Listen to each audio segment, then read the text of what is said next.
The soccer team trapped in a cave in Thailand are being trained to use diving gear ahead of a possible attempt to get them out.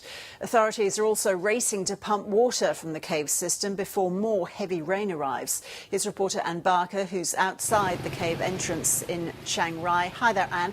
What are these boys then being taught to do? Well, they are being taught to put on scuba diving gear in the hope that maybe in the next day or two, one or some of them will be able to be led through the very intricate tunnel system in this cave. We woke up this morning to rumours that there was an effort last night or overnight even to save one of them.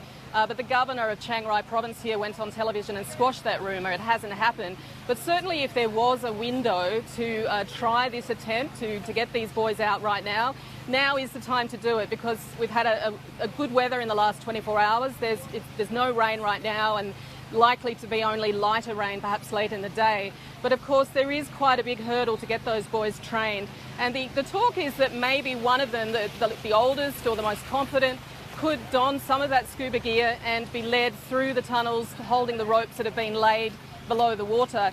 One of the biggest risks, and this is one of the reasons why it hasn't happened yet, is that there is a section of tunnel where I'm told the water goes up to the ceiling, and it's so narrow at that point that even the all divers would have to remove their oxygen tanks, hold their breath while they go down 5 metres and then up another 5 metres and pass through a good 15 metres of tunnel before they put the tanks back on again.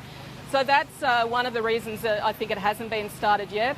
There's a possibility when you look at the graphic of these tunnels that maybe they could drill to remove some of that ceiling. It's coming down in a point, but whether that happens and how soon, of course, is the big question. Yeah, and how great is the worry about these forecast rains?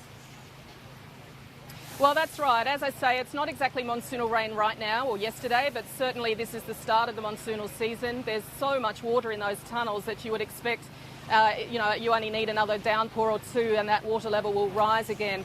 I'm told they're pumping out 120 million litres of water a day. That sounds like an enormous amount, obviously, but a heavy rain could, could increase that again. And one of the biggest fears, I'm told, is that as the water rises inside the tunnels, that even the little chamber where the boys are rested on a ledge there, it seems to be the end of that particular bit of tunnel. And if they were in an area where the water was rising, they wouldn't have anywhere to go. So that's one of the fears that is driving this. Yeah. And what's the latest on the boys' condition, Anne? Well, we've seen another video emerge overnight where they look very upbeat. They're smiling. They have 7 Thai Navy SEALs that are with them around the clock. One of them is a doctor, one of them is a nurse that have been tending to some of their injuries, which are actually very light. So they seem to be very upbeat and certainly sounding like they're optimistic of getting out in the next couple of days. And let's hope that that is the case. Sure. Anne, thank you. Thanks, Rose.